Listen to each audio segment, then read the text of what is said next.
जय हिंद साथियों, मैं समीर आप लोगों का स्वागत करते हैं अपने इस YouTube channel study point Sameer पर।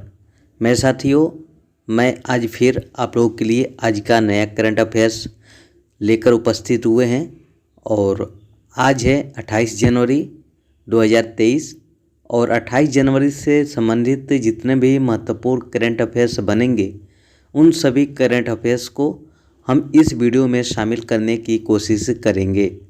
तो आप लोग इस वीडियो के साथ अंत तक बने रहिए और जो भी मेरे साथी इस वीडियो को देख रहे हैं अगर वो इस चैनल को सब्सक्राइब नहीं किए हैं तो जल्दी से फटाफट सब्सक्राइब कर लें और साथ में बेल आइकन की घंटी को भी दबा लें ताकि हमारे द्वारा जो भी वीडियो अपलोड किया जाए उसका नोटिफिकेशन आपके पास सबसे पहले पहुंच जाए। तो चलिए ज़्यादा देर न करके हम आज के इस टॉपिक की शुरुआत करते हैं और आज के इस वीडियो का पहला प्रश्न देखते हैं। हाल ही में किस देश को world heritage in danger site का दर्जा दिया गया है? आपको बताना है कि हाल ही में किस देश को world heritage in danger site का दर्जा दिया गया है। तो इसका सही उत्तर होगा ऑप्शन नंबर बी, यूक्रेन देश को। हाल ही में यूक्रेन में स्थित ओडेसा शहर को world heritage in danger site का दर्जा दिया गया है और यह रिपोर्ट यूनेस्को के द्वारा जारी किया गया है। किसके द्वारा? तो यूनेस्को के द्वारा अभी हाल ही में world heritage in danger site का दर्जा यूक्रेन के ओडेसा शहर को दी गई है और इसमें ऐसे स्थलों को चिन्हित किया गया है जो प्राकृतिक आपदा, सशस्त्र संघर्ष, युद्ध, प्रदूषण और अनियंत्रित शहरीकरण शामिल होता है और इसी के माध्यम से यूनेस्को ने world heritage in danger site का दर्जा चुनता है। और इसकी स्थापना कब की गई थी? तो 1972 ईस्वी में की गई थी। बात करें हम यूक्रेन के ओडेसा शहर की तो ओडेसा शहर काला सागर के तट पर स्थित एक बंदरगाह है और इस शहर में ललित कला संग्रहालय और प्रसिद्ध ऐतिहासिक स्थल ओपेरा हाउस स्थित है और इन दोनों स्थलों को रूस के आक्रमण के दौरान नष्ट कर दिया गया है, जिसके फलस्वरूप यूनेस्को ने यूक्रेन के ओडेसा शहर को world heritage in danger site के रूप में नामित किया है। तो इसको आप लोग अच्छे से याद रखे रहिएगा। फिर आइए इसी के साथ अगला प्रश्न देखते हैं। हाल ही में किस देश के द्वारा पहले इंटरनेशनल कोविड-19 वैक्सीन यानी इनकोवैक को लॉन्च किया गया है? आपको बताना है कि हाल ही में किस देश के द्वारा पहले इंटरनेशनल कोविड-19 वैक्सीन इनकोवैक को लॉन्च किया गया है। तो इसका सही उत्तर होगा ऑप्शन नंबर ए, भारत। हाल ही में भारत ने 74वें गणतंत्र दिवस के अवसर पर देश में पहली इंटरनेशनल कोविड-19 वैक्सीन इनकोवैक को लॉन्च किया है और यह वैक्सीन भारत बायोटेक के द्वारा निर्मित किया गया है। किसके द्वारा निर्मित किया गया है? तो भारत बायोटेक के द्वारा इंटरनेशनल कोविड-19 वैक्सीन इनकोवैक को बनाया गया है।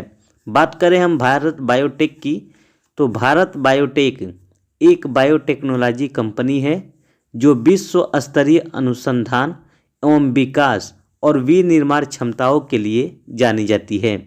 और इसका मुख्यालय कहाँ पे है?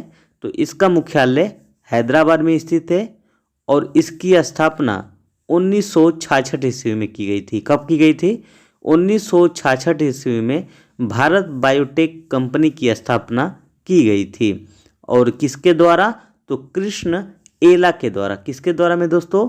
कृष्ण एला के द्वारा 1966 ईस्वी में भारत बायोटेक कंपनी की स्थापना की गई थी। तो इसको आप लोग अच्छे से याद रखे रहिएगा। फिर आइए इसी के साथ अगला प्रश्न देखते हैं। हाल ही में चर्चा में रहे इंटरनेशनल होलोकॉस्ट रिमेम्ब्रेंस डे के संदर्भ में सत्य कथन बताइए। आपको बताना है कि हाल ही में चर्चा में रहे इंटरनेशनल होलोकॉस्ट रिमेम्ब्रेंस डे के संदर्भ में सत्य कथन बताना है। तो इसका सही उत्तर होगा ऑप्शन नंबर डी, इनमें से सभी। हाल ही में इंटरनेशनल होलोकॉस्ट रिमेम्बरेंस डे के रूप में मनाया गया है और यह दिवस हर साल 27 जनवरी को मनाई जाती है। और इस बार यानी 2023 की जो थीम रखी गई है वह है घर और अपनापन यानी होम एंड बिलोंगिंग। बात करें हम होलोकॉस्ट की तो होलोकॉस्ट हिटलर के द्वारा चलाया गया एक अभियान है जिसमें हिटलर ने 1933 और 1945 के बीच यहूदियों का नरसंहार करने के लिए उन्हें गैस चेंबर में डालकर मौत की घाट उतार दिया गया था। किसके द्वारा? तो हिटलर के द्वारा यहूदियों को गैस चेंबर में डालकर मौत की घाट उतारा था, जिसकी याद में संयुक्त राष्ट्र महासभा ने 27 जनवरी 2005 ईस्वी को इस दिवस को मनाने की घोषणा की है। किसने किया है? तो संयुक्त राष्ट्र महासभा ने 27 जनवरी 2005 ईस्वी को होलोकॉस्ट की याद में हर साल इस दिवस को मनाने की घोषणा की है। तो आइए इसी के साथ अगला प्रश्न देखते हैं। भारत पर्व महोत्सव कहाँ मनाई जाती है? आपको बताना है कि भारत पर्व महोत्सव कहाँ मनाई जाती है। तो भारत पर्व महोत्सव जो है वो दिल्ली में मनाई जाती है। कहाँ पे मनाई जाती है?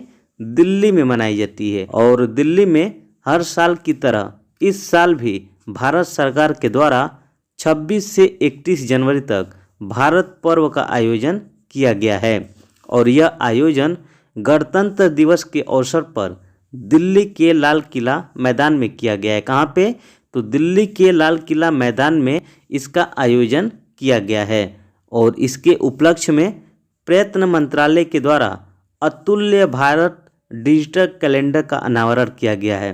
किसका किया गया है? तो अतुल्य भारत डिजिटल कैलेंडर को लॉन्च किया गया है। किसके द्वारा? तो प्रयत्न मंत्रालय के द्वारा। तो इसको आप लोग अच्छे से याद रखे रहिएगा। फिर आइए इस वीडियो का आखिरी प्रश्न देखते हैं।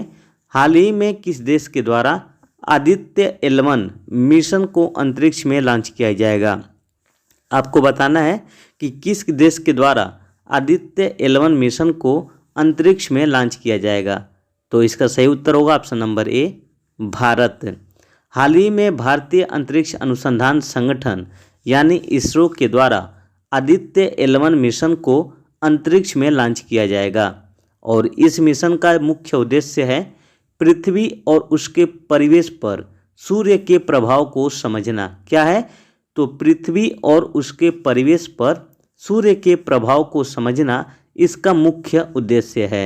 बात करें हम आदित्य 11 मिशन की तो इस मिशन में कुल 7 पेलोड है, जिसमें से पहला payload visible emission line chronograph यानी VELC है, जिसे Indian institute of astrophysics Bengaluru के द्वारा डिजाइन किया गया है। किसके द्वारा किया गया है?